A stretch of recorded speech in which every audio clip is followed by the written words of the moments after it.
For years, Lululemon has been on an absolute tear, just experiencing this incredible hypergrowth. But it looks like they finally hit a bit of a speed bump. Their latest earnings report just came out, and while the brand is still a giant, some pretty unexpected challenges are popping up, especially in their biggest market. All right, let's dive in and figure out what's really going on behind these numbers.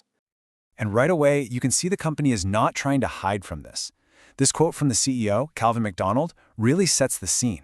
He's coming right out and saying that even though some things are going great, they are disappointed with their US business and even with some of their own product choices. That kind of honesty tells you there's a real story to unpack here. So, to really get that story, we got to look at the data.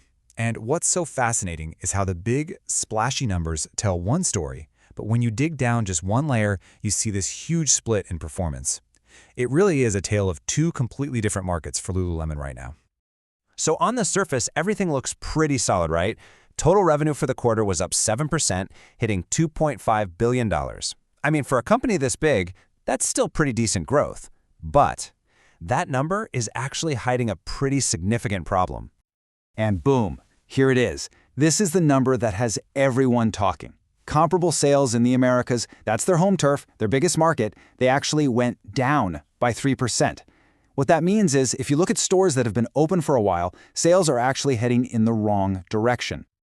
And wow, this chart just lays it all out there. Just look at that gap. Revenue in the Americas was basically flat, up only 1%.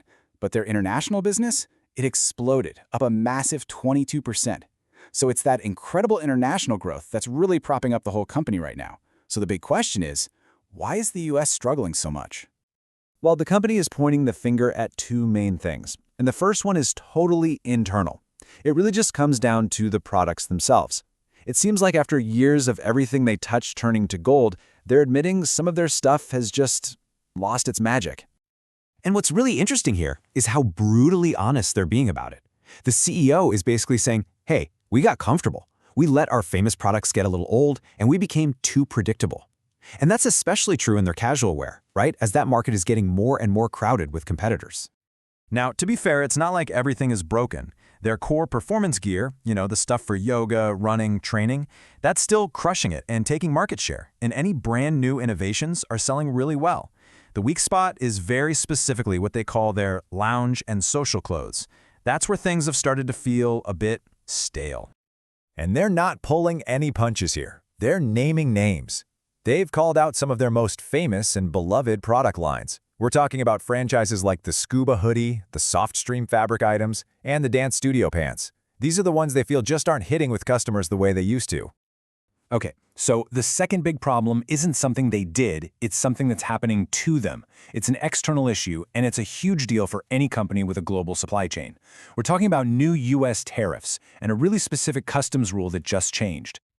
All right, so this gets a little bit into the weeds of trade policy, but stick with me because it's super important for Lululemon's profits. The company got hit because a rule called the de minimis exemption went away for them. So what on earth is that? Okay, here's the simple version. Lululemon has been shipping a lot of its US online orders from warehouses in Canada. And for a long time, a US rule let them send any package under $800 to American customers without paying a dime in import taxes. It was a massive cost-saving loophole. And well, that loophole is now closed. So, what's the damage?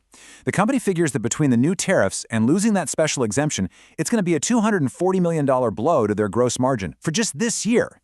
I mean, that is a huge, unexpected cost that hits right at their profitability. Okay, so you've got a stale product problem on one hand and a massive tariff headache on the other. So, what's the plan? Well, Lululemon has laid out a really clear three-part playbook to get back in the game, and it all kicks off with the product. So the game plan starts with a total product reset. First, they're bringing in new design leadership to inject some fresh energy into their classic stuff. Second, they're going to seriously ramp up the amount of newness you see in their stores. And third, they're working on just getting faster, becoming more agile so they can react to what's popular way quicker. And they've actually put a hard number on that newness goal. Right now, about 23% of their stuff is new. The plan is to get that all the way up to around 35% by spring 2026.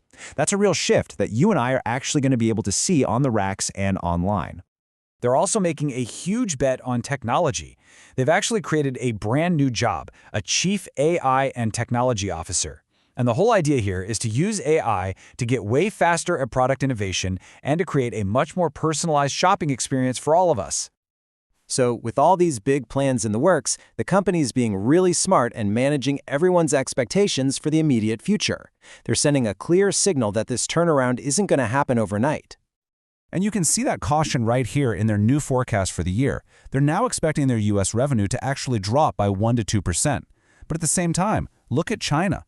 They still think it's going to grow by a jaw-dropping 20 to 25%. It just highlights that massive split between their markets again.